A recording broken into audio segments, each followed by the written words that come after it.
Action! There are three optics through which to study or regard Bitcoin as well as any cryptocurrency. There are three axes against which to measure it as it moves through its very colorful historical journey, which is now coming up on year 9. As I said in a previous video, Optic 1 or Axis 1 is political. Optic 2 or Axis 2 is economic, and Optic 3 or Axis 3 is technological. Let's take number 2, economic. Currency. What is currency? You know, somebody asked me just today if I think he should wait to save up $4,000 for him to buy his first Bitcoin. He didn't understand that Bitcoin can be purchased in fractions. It's divisible. In other words, you can take $10 and buy a fraction of a Bitcoin. He did not know this, and this is perhaps one of the reasons why Bitcoin is not being adopted as quickly as it could otherwise be. So, what is currency? For the bulk of human history, during prehistoric times, during our hunter-gatherer experience, we did exchange value with one another, but we bartered goats, pumpkins, whatever it might be. Currency was invented long before writing, maybe hundreds of thousands of years ago. Beads, feathers. I'm crediting Andreas Antonopoulos with this observation.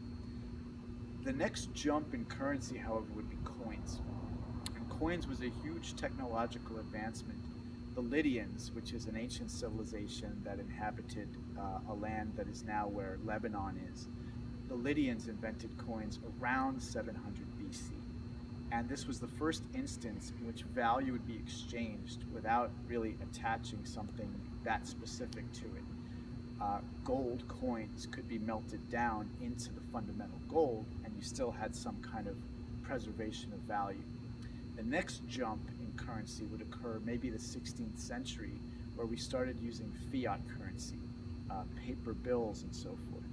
Not really attached as much. It's more derivative from the fundamental value. And then we made another jump just in the past century, in the 1950s, with credit cards. And each time a jump was made, we're now making a jump into cryptocurrency, digital tokens. Bitcoin's the pioneer of that. There's a resistance, there's a skepticism, there's a fear, there's a doubt, there's an uncertainty, and that's normal.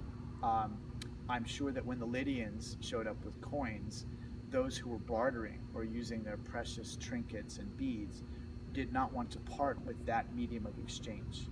But ultimately we adopted coins. And the same would be the case when fiat currency was introduced. There's probably a tremendous resistance, a hesitation. And certainly that was the case when Diners Club introduced the first credit card in the 1950s. People didn't believe a little piece of plastic with some numbers on it could constitute a reliable medium of exchange. Currency fundamentally has 3 or 4 attributes or properties.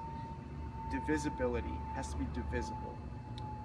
Fungibility, portability, and scarcity. If you're missing any one of these properties, you probably don't have a strong currency that's going to last and be relied on. Fundamentally, a currency is something, it has value if we agree that it has value. I think that Bitcoin is now a new currency, and we're very much in the early adoption phase, and nobody knows. The future is uncertain. Nobody can predict where it's going to go.